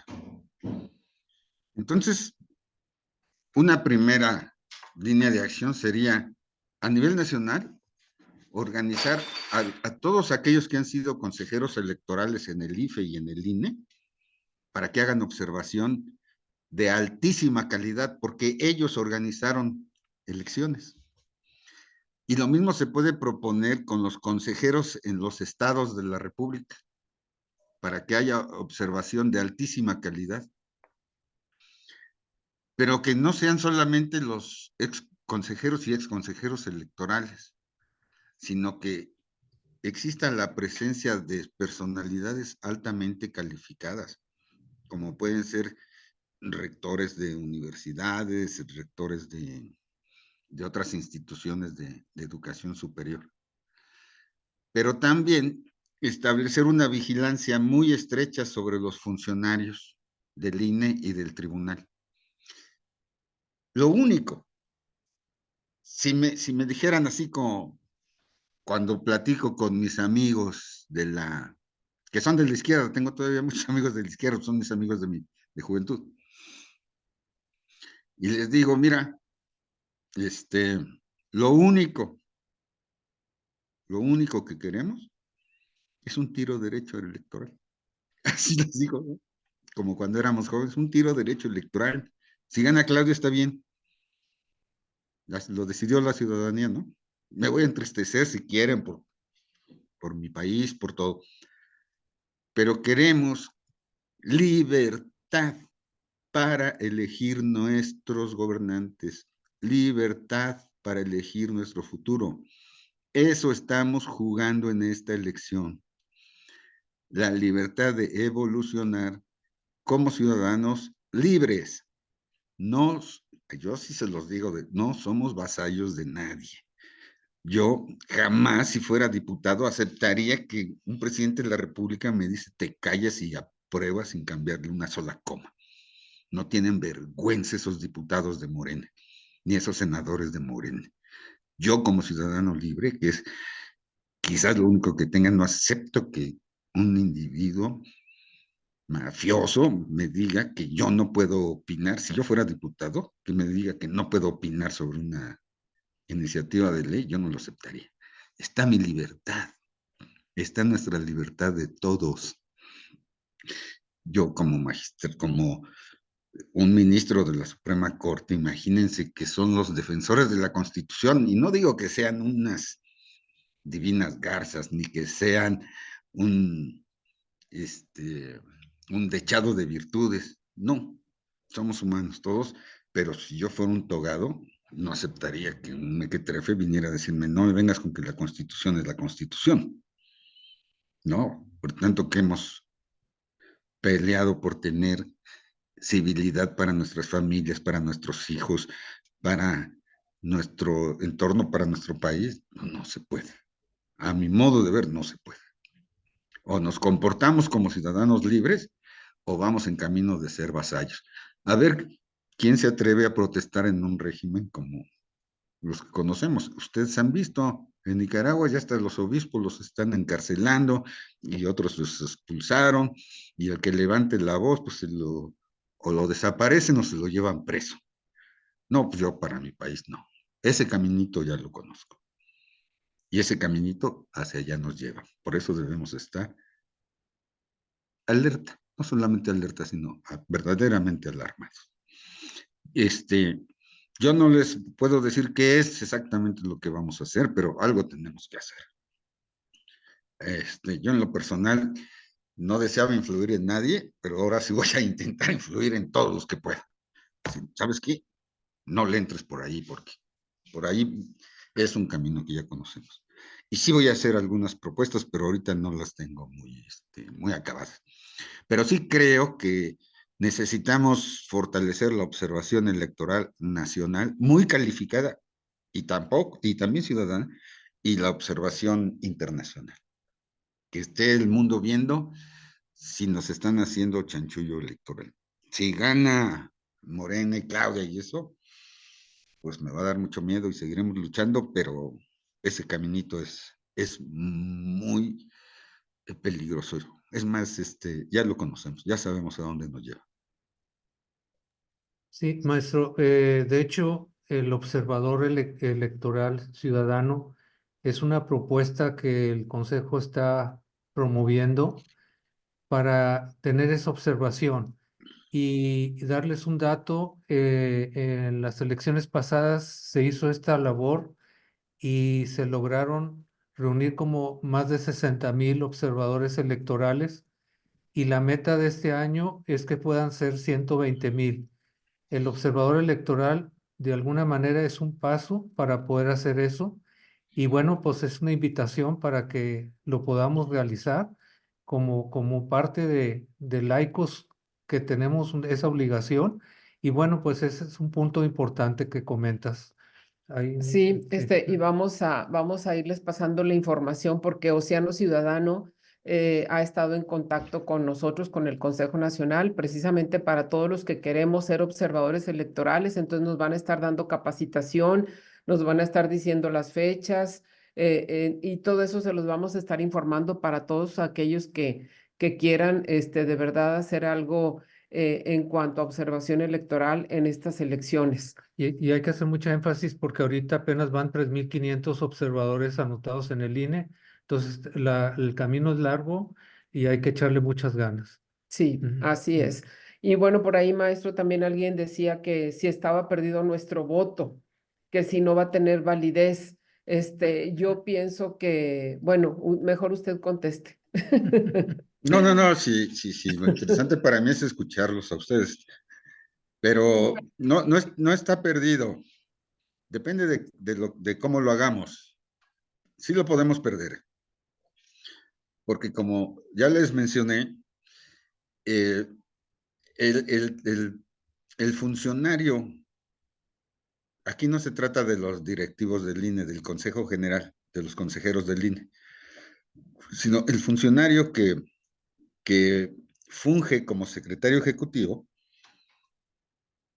debe de asegurarse de que todos los procedimientos técnicos, o sea, desde tener bien el acta, desde que haya las mesas, todo, se lleve a cabo bien, sobre todo la integración de la casilla. Sí estamos en riesgo de perder el voto. ¿Por qué? Porque ya lo han hecho incluso existiendo el IFE y el INE, así lo intentaron muchos maestros del Bester Gordillo, ¿verdad? ¿Qué hacían?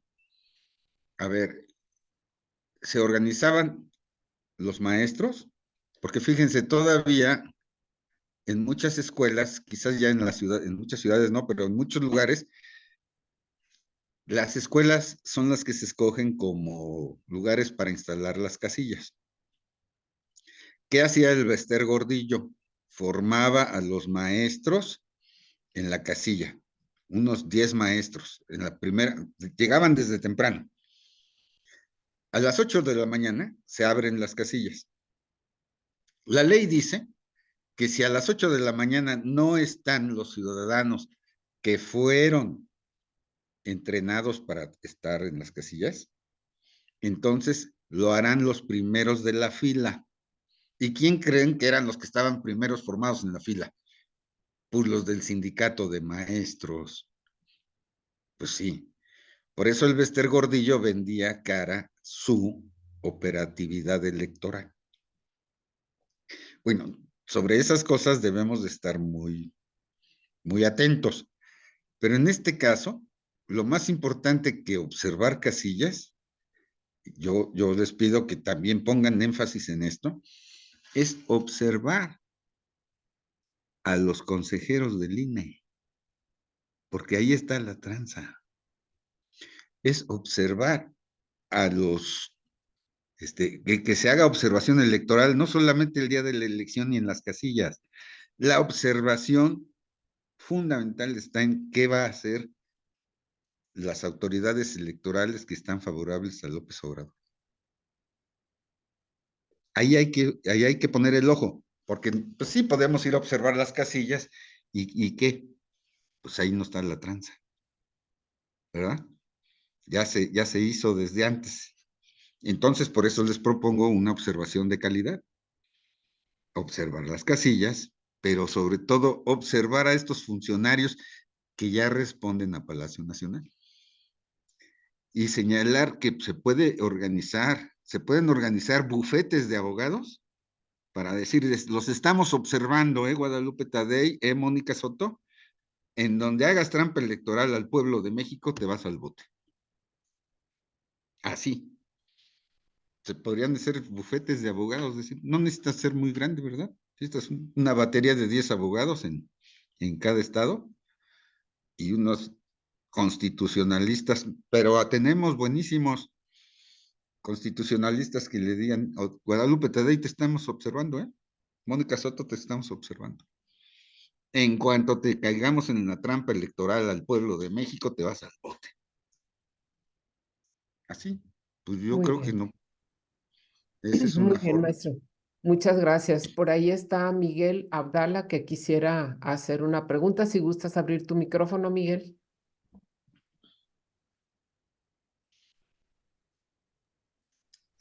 Buenas tardes o buenas noches. Buenas noches. Perdón, como estoy en pijamado, por eso no, no, no sale mi cara. No hay Pero la problema. pregunta que yo tengo es más que pregunta, es una observación. En estos momentos, yo me siento realmente atado de manos, amarrado de manos, porque desde que hicieron este aparente Instituto Federal Electoral, o ahora se llama Instituto Nacional Electoral, esta institución que aparentemente es autónoma, pero la hicieron con muchos candados para que la ciudadanía no pueda participar en hacer los hechos. La única actuación que podía tener la ciudadanía era ir y emitir su voto, nada más. Después, durante todo el ejercicio democrático de la vida pública o de la vida privada, uno puede ir al Palacio Municipal, uno puede ir al Congreso del Estado, al Congreso de la Unión, uno puede ir y hacer manifiestas sus inconformidades. Y lo único que han hecho los institutos partidistas, PRI, PAN, PRD, Morena, Movimiento Ciudadano y demás, ha sido reírse de uno. Esa ha sido una realidad. Ahora, por ejemplo, cuando nosotros teníamos aquí en Baja California, o tenemos un movimiento ciudadano independiente, un consejo ciudadano independiente, que había estado trabajando y ha estado trabajando que de una manera independiente a los partidos. Desafortunadamente, en las últimas semanas, según mi criterio, puedo estar equivocado, no estoy dogmatizando ni estoy pontificando. Yo creo que ya fue enviciado ese movimiento, metiendo gente que lo único que han hecho ha sido dividir, que es la táctica del presidente actual y de Morena: dividir, dividir y dividir. Divide y vencerás.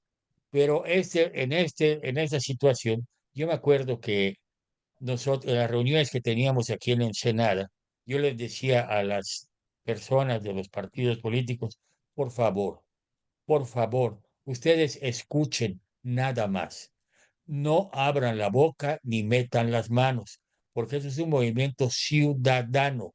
No queremos partidos políticos. Cuando nos invitó a participar el licenciado Rufo Appel, Ernesto, nos dijo, nos hizo hincapié específicamente en eso, de que esto no es un movimiento partidista, ni del PRI, ni del PAN, ni de Morena, ni del PRD, ni del Movimiento Ciudadano, ni de ningún otro partido. Es un movimiento ciudadano. Queremos hacer que la ciudadanía sea escuchada y respetada, pero no solo escuchada a la hora de emitir el voto. Ustedes acaban de decir lo que hacía el Bester. Yo me acuerdo muy bien cuando yo era un chamaco.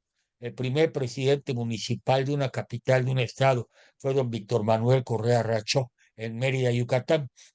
A la hora de las elecciones para gobernador del estado, para ir a votar, fue la primera vez que yo pude votar.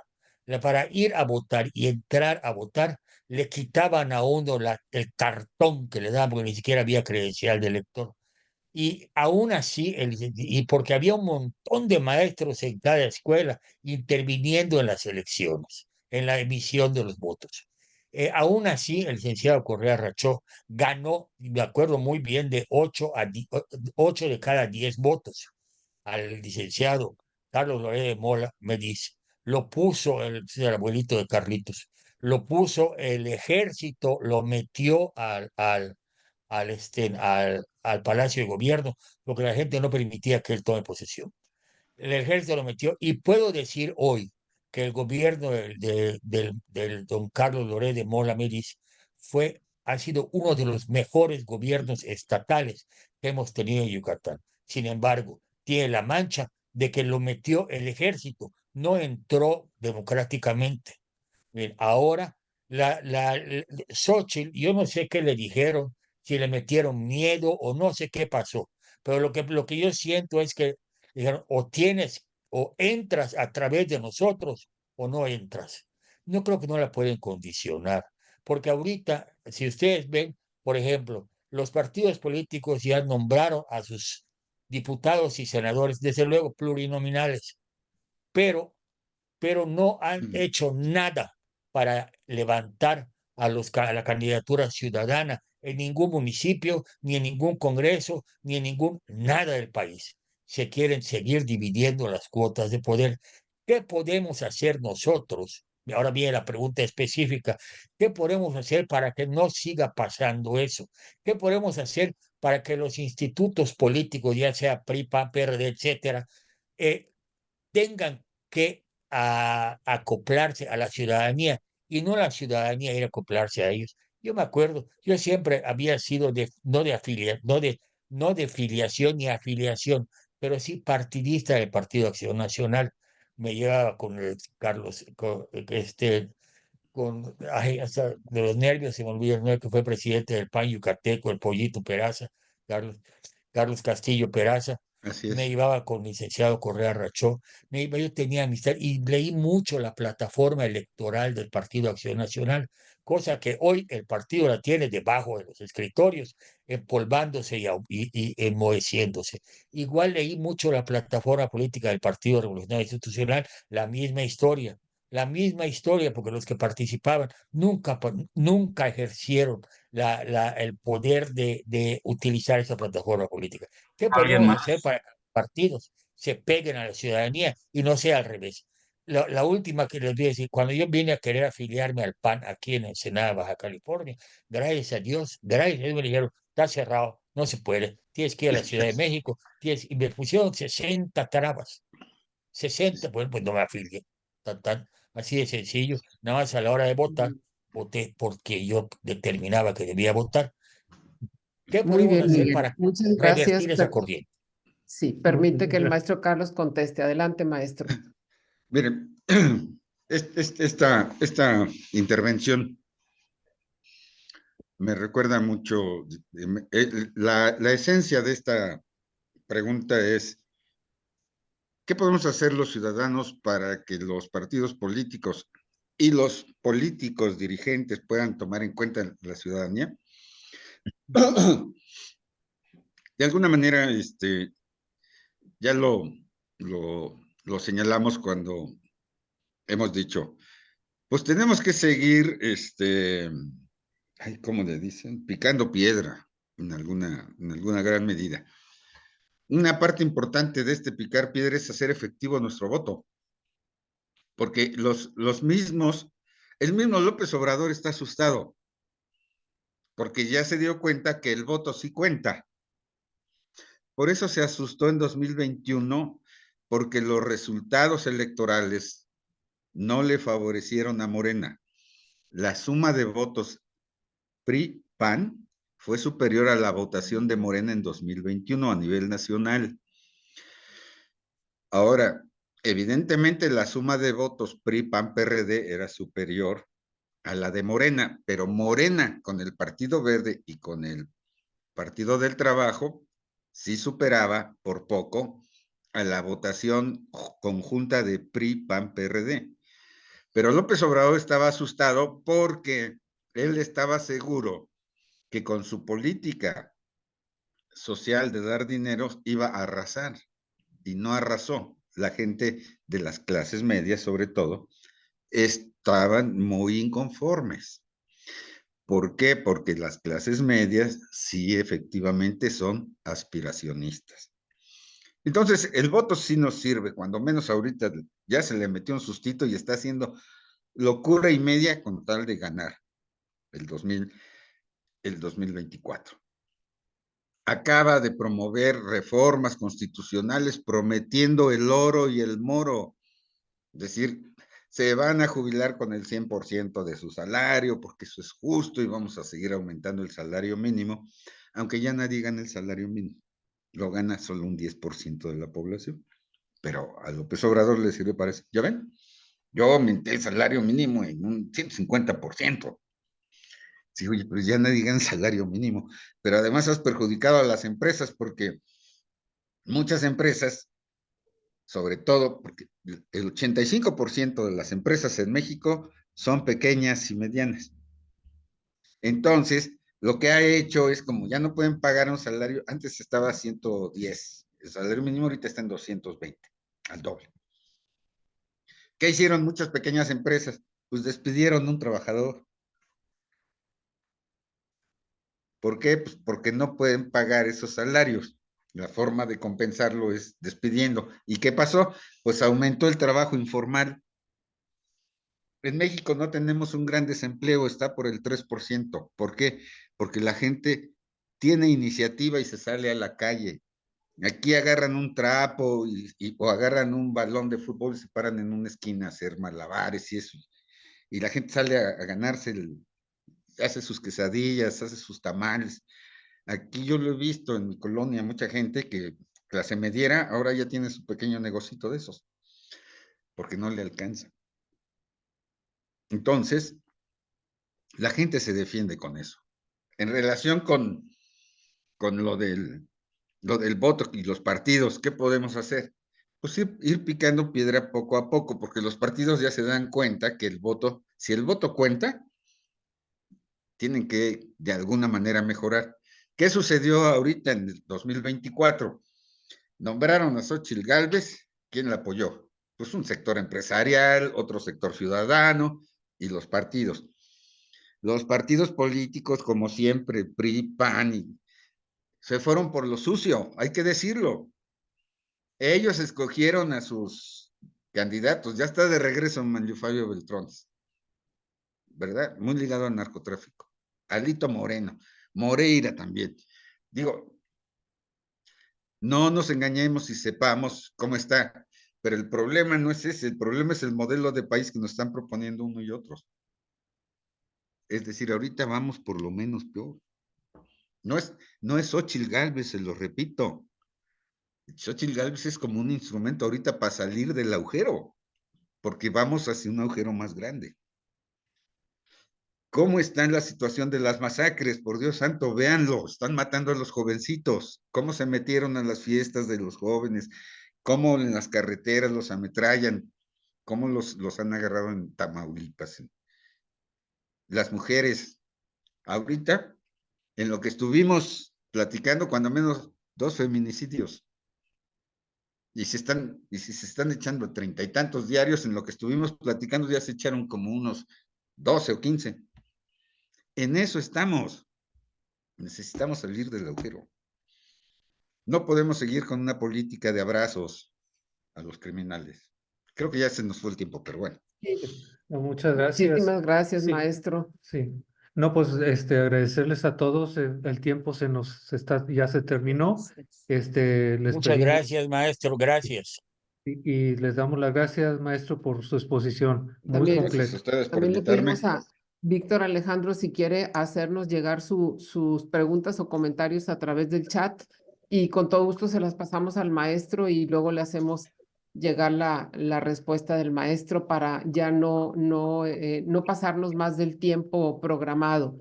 Y Sí. pues les damos las gracias a todos, especialmente al maestro Carlos Camacho por este tiempo que nos dedicó, a todos los que estamos interesados por nuestro país y Ujú, por ver qué podemos hacer por nuestro país. Les ujú. damos las gracias de verdad y pues les pedimos que nos acompañen primeramente Dios dentro de 2 semanas, a esta Sí. misma hora, martes, dentro de 2 semanas, a las 8 de la noche, de 8 a 10.